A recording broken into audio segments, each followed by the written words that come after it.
Hi hello எல்லாரும் எப்படி இருக்கீங்க? நான் உங்கள் வித்யா சத்யன். ஆஹா, இந்த குரல் கேட்டு ரொம்ப ரொம்ப ரொம்ப மாதங்கள் ஆயிடுச்சு. ஆனால் வாரம் என்னுடைய குரல் உங்ககிட்ட வந்து சேர்ந்துருந்துருக்கும்.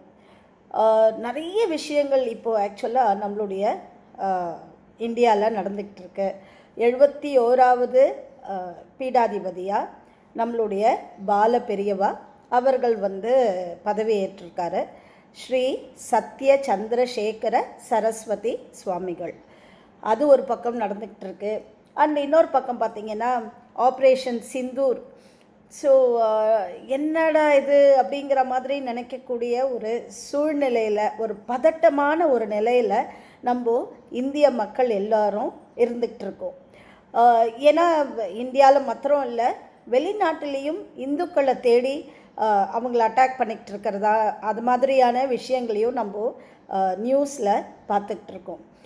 நம்ம மோடிஜி வந்து ஒரு தவறான ஒரு இதை எடுத்துட்டாரோ அப்படின்னு நம்ம மனசுக்குள்ளே ஒரு நினைக்கிற சமயத்தில் வெறும் பயங்கரவாத தாக்குதல் யாரெல்லாம் நடத்துகிறாங்களோ அவங்களுடைய முகாம்களை மாத்திரம் அழிச்சிருக்கிறதா இன்னைக்கு இப்போ இந்த நிமிஷம் நம்மளுடைய நியூஸ் சேனலில் வந்துட்டு இருக்கிறத பார்க்கும் பொழுது அவர் வந்து ஒரு சரியான முடிவை தான் எடுத்திருக்காரு. ஏன்னா இந்த உலகத்தில் ஒரு பெரிய அமைதி நிலவினா அதை விட வேறு என்ன ஆனந்தம் இருக்கும் இல்லையா? அந்த மாதிரியான ஒரு சூழ்நிலையில் நம்ம இருக்கோம். தட் இஸ், வெறும் எதிரிகள் இருக்கிற பயங்கரவாத தாக்குதலில் ஈடுபட்டிருக்கிற இந்த பெஹல்காம் அட்டாக்குக்கு காரணமான அந்த பயங்கரவாதிகள் இருக்கிற முகாம்களை மாத்திரம்தான் அட்டாக் பண்ணியிருக்கிறதா நமக்கு தகவல்கள் தெரியும் பொழுது ஒரு பக்கம் சின்ன ஒரு திருப்தி இருக்குது. ஓகே, இப்போ வந்து இந்த தீவிரவாதிகளுடைய எண்ணிக்கை வந்து கொஞ்சம் கம்மியாகும் அப்படிங்கிற மாதிரியான இது. நான் என்ன அரசியல் பேசிக்கிட்டு இருக்கேனான்னு யோசிக்கிறீங்களா? நான் அரசியல் பேசுகிறதுக்கு வரலை. இப்போ இந்தியாவுடைய நம்ம என்ன மாதிரியான ஒரு சூழ்நிலையில் இருக்கோம் அப்படிங்கிற இதை தான் நான் உங்ககிட்ட பேசிக்கிட்டு இருக்கேன். சரி, நம்மளுடைய சேனலில் என்ன பண்ணிக்கிட்டு இருக்கோமோ அதுக்கு வரலாம். வெற்றிகரமாக இந்த 4 வருஷத்தில் நம்மளுடைய மிகப்பெரிய எபிக் நாவல்ஸ்ன்னு வேணால் சொல்லலாம் இல்லையா? அந்த மாதிரியான மிகப்பெரிய வரலாற்று புதினங்கள் 2 நாவல்களை நம்ம வந்து முடிச்சிருக்கோம். உடையார் ஆகட்டும், சிவகாமியின் சபதம் ஆகட்டும், என்னுடைய மனசுக்கு பர்சனலாக என்னுடைய மனசுக்கு ரொம்ப பெரிய சந்தோஷத்தை கொடுக்குற 2 நாவல்களையும் உங்ககிட்ட நான் வந்து கொண்டு வந்து சேர்த்துருக்கேன். அந்த நாவல்கள் படிக்கிற சமயத்திலே நிறைய பேர் வந்து பொன்னியின் செல்வன் படிங்க, அதே மாதிரி கங்கை கொண்ட சோழபுரம் ராஜேந்திர சோழனை பற்றின நாவல், அதுவும் பாலகுமாரன் அவர்கள் எழுதினது, கங்கை கொண்ட சோழபுரம் படிங்க. அதுக்கப்புறம் சில பேர் வந்து சேஷாத்ரி அவர்கள் எழுதின சேரர் கோட்டையை படிங்க. அந்த மாதிரி நிறைய பேர் வந்து எனக்கு ரிக்வஸ்ட் கொடுத்துருந்தாங்க, இதெல்லாம் படிங்க, உங்களுடைய குரலில் கேட்குறதுக்கு எங்களுக்கெல்லாம் ரொம்ப சந்தோஷமாக இருக்கும் அப்படின்ட்டு. நீங்கள் உடையார் நாவல் பார்த்தீங்கன்னா நான் டெய்லி வந்து அதை வந்து உங்களுக்கு பேசியிருப்பேன். ஐ மீன் வாய்ஸ் ஓவர் கொடுத்து அந்த சாப்டர்ஸை கொண்டு வந்திருப்பேன். அதே மாதிரி சிவகாமியின் சபதம் பார்த்தீங்கன்னா ஆரம்ப காலத்தில் டெய்லி வந்தேன். அதுக்கப்புறம் பார்த்தா வாரம் ஒரு தடவை தான் வர முடிஞ்சுது, ஏன்னா என்னுடைய உடல்நிலை சரியில்லாத காரணத்தினால.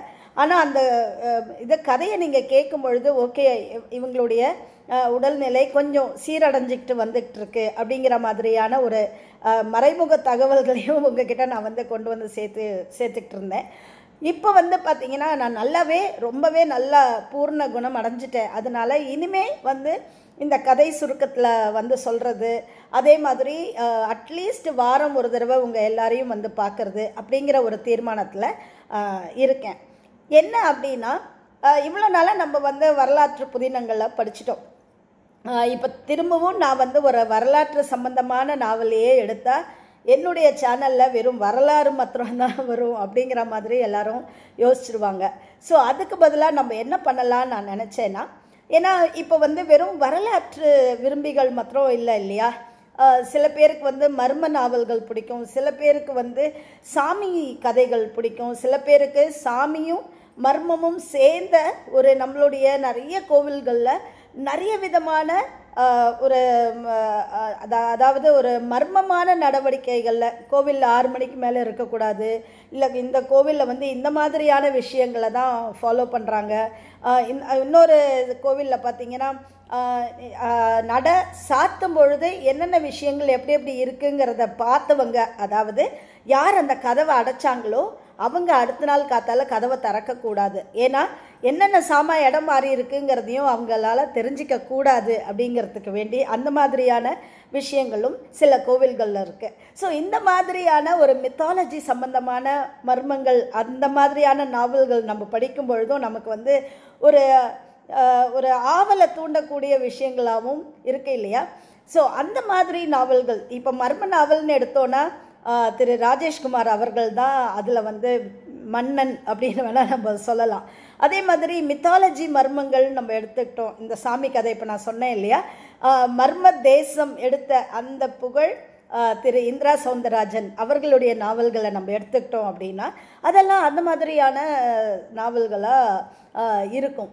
ஸோ நம்ம வந்து நான் என்ன நினச்சேன் அப்படின்னா, இப்போது வந்து கங்கை கொண்ட சோழபுரமோ இல்லை பொன்னியின் செல்வனோ இல்லை சேரர் கோட்டையோ எடுக்கிறதுக்கு முன்னாடி நடுவில் ஒரு இந்த மாதிரியான 1-2 அந்த மர்மம் நாவல்கள் விரும்பி அவங்களுக்கும் 1-2 நாவல்களை நடுவில் கொடுக்கலாம். அதெல்லாம் கொஞ்சம் சின்ன சின்ன கதையாகவும் இருக்கும். ஸோ அதை வந்து நடுவில் கொடுக்கலாம் அப்படின்னு சொல்லி ஒரு சின்ன ஒரு விருப்பம் இருக்குது. இது வேண்டான்னு நினைக்கிறவங்க எனக்கு தாராளமாக கமெண்ட்டில் கொடுக்கலாம். நீங்கள் இல்லை வரலாறே படிங்க அப்படின்னு சொல்கிறவங்க தாராளமாக உங்கள் கமெண்ட்டை வந்து எனக்கு சொல்லுங்கள், கமெண்ட்ஸை. அண்ட் இல்லை இதை படிக்கலாம் அப்படிங்கிறவங்களுக்கும் உங்களுடைய கமெண்ட்ஸ், உங்களுடைய ஆதரவையும் எனக்கு வந்து கமெண்ட் செஷனில் கொடுங்க. நீங்கள் இந்த வீடியோவுக்கு கொடுக்குற ஒவ்வொரு லைக்கும் எனக்கு வந்து மிகப்பெரிய உத்வேகம். நான் இதை நிறைய தடவை சொல்லியிருக்கேன், ஈவன் வாய்ஸ் ஓவரில் கூட சொல்லியிருக்கேன். எனக்கு மிகப்பெரிய ஒரு உத்வேகத்தை, இன்னும் நிறைய நல்ல விஷயங்களை உங்ககிட்ட கொண்டு வந்து சேர்க்கறதுக்கு எனக்கு அது ஒரு தூண்டுதலாக இருக்கும். சரி, இந்த இந்திரா சௌந்தரராஜன் அப்படின்னு சொன்னேன் இல்லையா, திரு இந்திரா சௌந்தரராஜன் அவருடைய மித்தாலஜி ஸ்டோரிஸு, அதில் ஒரு கதை சிவம் அப்படிங்கிற ஒரு கதை எனக்கு இப்போ மனசில் இருக்கிறது. அந்த சிவம் பற்றி தான் உங்கள் எல்லார்கிட்டேயும் அந்த கதையை வந்து கொண்டு வந்து சேர்க்கணும் அப்படிங்கிறது. அது படிக்க படிக்க ரொம்ப ஒரு பயங்கர த்ரில்லிங்காக இருக்கும். நமக்கு அடுத்தது என்ன, வாட் நெக்ஸ்ட் அப்படின்னு சொல்கிற லெவலில் நம்மளை வந்து அதை தூண்டுற லெவலில் அந்த நாவல்கள் இருக்கும். ஈவன் திரு சுஜாதா அவர்களுடைய நாவல்கள் கூட அவருடைய கதாபாத்திரங்கள் மிக முக்கியமான கதாபாத்திரம். ஏன்னா நிறைய பேர் வந்து இப்போ ராஜேஷ்குமார்னு எடுத்துக்கிட்டிங்கன்னா விவேக் வருவார், விவேக் ரூபலா அப்படின்னு வருவாங்க. விவேக் அண்ட் ரூபலா வந்து ஹஸ்பண்ட் அண்ட் ஒய்ஃப். விவேக் வந்து ஒரு போலீஸ் ஆஃபீஸராக இருப்பார். இதே வந்து நீங்கள் சுஜாதா அவர்களோட எடுத்துக்கிட்டிங்கன்னா கணேஷ் வந்து ஒரு அட்வொகேட்டாக இருப்பார். அவருடைய அசிஸ்டண்ட்டாக வசந்த் இருப்பார். வசந்த் வந்து கொஞ்சம் கோமாளித்தனமான விஷயங்கள் பண்ணுவார். கணேஷ் வந்து ரொம்ப சீரியஸாக அடுத்தது என்ன அப்படிங்கிற மாதிரியான ஸ்டெப்ஸ் எடுப்பார். அதே மாதிரி பரத் எடுத்துக்கிட்டிங்க அப்படின்னா, சுபாவோடது எடுத்துக்கிட்டிங்கன்னா அதில் பரத் சுஷிலா, சுபாங்கிறது வந்து ஆத்தர் பேர். அதில் பார்த்தீங்கன்னா பரத் சுஷிலா அவங்க 2 பேரும் வருவாங்க. இவங்க வந்து டிடெக்டிவ்ஸாகவே வந்து வருவாங்க. ஸோ அந்த மாதிரி இம்பார்ட்டண்ட் கேரக்டர்ஸ் இருக்கிற ரைட்டர்ஸோட நாவல்ஸ் வந்து கொஞ்சம் மர்ம நாவல்ஸை வந்து நம்ம பார்த்துட்டு அதுக்கப்புறமா வந்து திரும்பவும் பொன்னியின் செல்வனோ இல்லை கங்கை கொண்ட சோழபுரமோ இல்லை சேரர் கோட்டையோ படிக்கலாம் அப்படிங்கிற ஒரு சின்ன ஒரு விஷயம் என்னுடைய மனசில் இருக்குது. அதை எல்லாத்தையும் உங்கள் எல்லாரோடையும் நான் வந்து பகிர்ந்துக்கிட்டு இருக்கேன் இப்போது. ஸோ நம்ம வந்து அடுத்தது சிவம் நாவலில் சந்திக்கலாம். ஆக்சுவலாக நான் இந்திரா சௌந்தரராஜன் அவர்கள்கிட்ட இருக்கும் பொழுது இதை பற்றி கேட்குறதுக்கு ஒவ்வொரு தடவையும் அவருக்கு மெசேஜ் பண்ணும்பொழுதும் அவர் ரொம்ப பிஸியாகவே இருந்தார். ஸோ எனக்கு அப்போல்லாம் அவர்கிட்ட அந்த இதை பேசவே முடியல. இப்போ அவர்கிட்ட பேசணுன்னு நினைக்கிற சமயத்தில் அவர் பேசக்கூடிய நிலைமையில், மானசீகமாக பேசுகிற நிலைமையில் தான் இருக்கார். அவர்கிட்ட நேரில் பேசக்கூடிய நிலைமையில் இல்லை.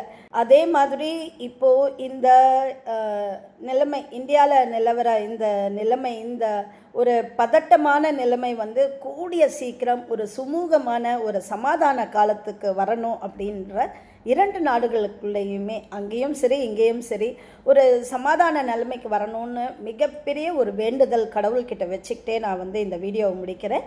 நம்ம வந்து முடிஞ்சால் நாளையிலேருந்து டெய்லியே வர பார்க்குறேன். அப்படி இல்லைன்னா அட்லீஸ்ட் வாரம் 2 தடவையாவது உங்ககிட்ட வந்து அந்த கதையை கொண்டு வந்து சேர்க்கறதுக்கு முயற்சி பண்ணுறேன். வணக்கம்.